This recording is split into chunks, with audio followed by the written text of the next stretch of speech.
2016년 2월 아버지가 딸을 살해 후 미라 상태로 12개월을 방치한 충격적인 사건이 있었습니다. 딸의 시신을 방치한 방에는 시체 썩은 냄새를 없애기 위한 습기 제거제와 탈취제가 가득했고 환풍기까지 돌렸다고 하는데요. 왜 이렇게까지 한 걸까요?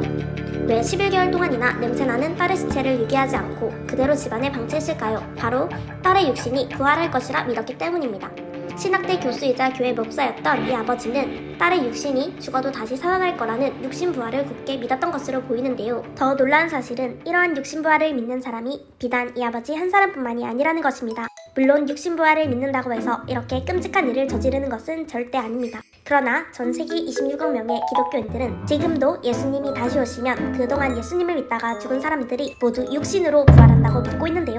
그렇다면 왜 기독교에서는 육신부활을 믿고 있는 걸까요? 성경을 보면 주께서 호령과 천사상의 소리와 하나님의 나팔로 친히 하늘을 쫓아 강림하시리니 그리스도 안에서 죽은 자들이 먼저 일어나고 이와 같이 성경에 예수님이 다시 오시는 날 죽은 사람들이 먼저 부활한다고 예언되어 있기 때문입니다. 못 믿으시겠다고요? 더 보여드려요? 기독교 커뮤니티 어플에 물어봤습니다. 진짜 기독교인들은 육신부활을 믿습니까?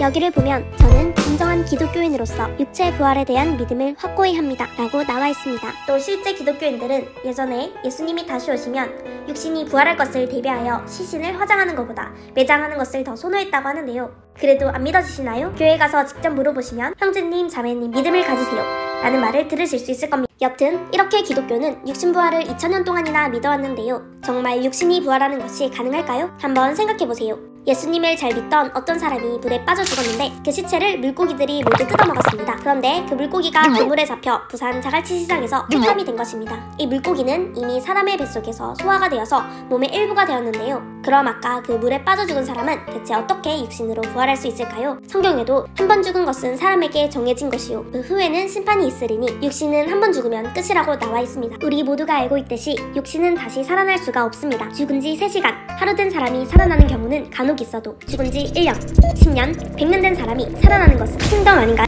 자, 그럼 성경에서 말하는 부활은 무엇일까요? 먼저 부활이란 죽었다가 사는 것, 다른 말로 사망에서 생명으로 나오는 것을 말합니다. 일단 부활을 하려면 죽어야 할 수 있는데 그럼 여기서 죽는다는 것이 어떤 의미인지 짚고 넘어가 보겠습니다. 성경에는 2가지 죽음이 나옵니다. 먼저 우리 모두가 알고 있는 육신이 죽는 죽음입니다. 그리고 또 하나 여러분이 알지 못하는 죽음이 있습니다. 내가 살았다는 이름을 가졌으나 죽은 자로다. 자, 이게 무슨 말이죠? 살았는데 죽었다, 죽었는데 살았다, 살았는데 죽었는데 죽었는데 또 살았다. 분명 살아있는 사람인데 다른 뭔가가 죽어있다는 말입니다. 무엇이 죽은 걸까요? 에스겔 18장 4절 범죄하는 그 영혼은 죽으리라. 네, 여기 또 다른 죽음의 정의가 나옵니다. 바로 영혼의 죽음인 것이죠. 육신은 살아있는데 죄를 지어 영혼이 죽었다는 말입니다. 야고보서 1장 15절 욕심이 잉태한즉 죄를 낳고 죄가 장성한즉 사망을 낳느니라. 죄를 많이 지으면 사망, 곧 죽음에 이른다고 여기도 나오네요. 죄를 많이 짓는다고 육신이 죽는 것은 아니죠. 그 영혼이 죽음을 말하는 것입니다. 고로 성경에서 죽었다 함이란 육신이 죽은 것만을 말하는 것이 아니라 하나님이 보셨을 때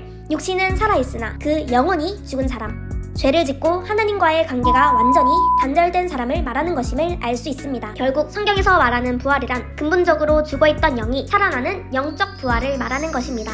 예수님도 부활에 대해 이렇게 말씀했습니다. 요한복음 5장 21절 내 말을 듣고 나 보내신 이를 믿는 자는 영생을 얻었고 심판에 이르지 아니하나니 사망에서 생명으로 옮겼느니라. 사망에서 생명으로 옮겼다는 부활했다 라는 의미죠.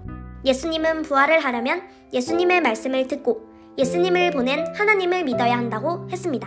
예수님은 말씀을 듣는다고 해서 죽은 육신이 살아나지는 않죠. 다만 그 영혼이 예수님의 말씀을 듣고 죽음에서 살아나고 죄를 짓고 하나님을 모르던 삶에서 벗어나 새롭게 태어나게 되는 것입니다. 이것이 바로 예수님이 말씀하신 영적 부활의 근본 의미입니다. 마지막, 살리는 것은 영이요 육은 무익하니라. 육은 다시 살려봤자 무익하다고 했습니다. 왜냐? 어차피 육신은 부활시켜봤자 결국 다시 죽기 때문이죠. 썩고 늙고 병드는 육신을 다시 부활시킬 필요가 없습니다. 육신을 부활시키는 것이 아니라 영원히 살아갈 영을 살리는 것이 더욱 유익인 것입니다. 부활을 육신부활로 푸니 아버지가 딸의 시체를 미라 상태로 계속 방치한 것처럼 부활을 제대로 모르면 신앙을 잘못하고 있어도 영이 미라가 되어 죽어가고 있어도 그것을 모르고 계속 그대로 살아가게 됩니다. 육신은 절대 다시 살아날 수 없는데도 육신이 다시 부활할 때까지 육신 부활만을 기다리며 평생 살게 되니 우리 모두가 제대로 알고 온전하게 신앙생활하면 좋겠습니다. 다음 영상도 만감부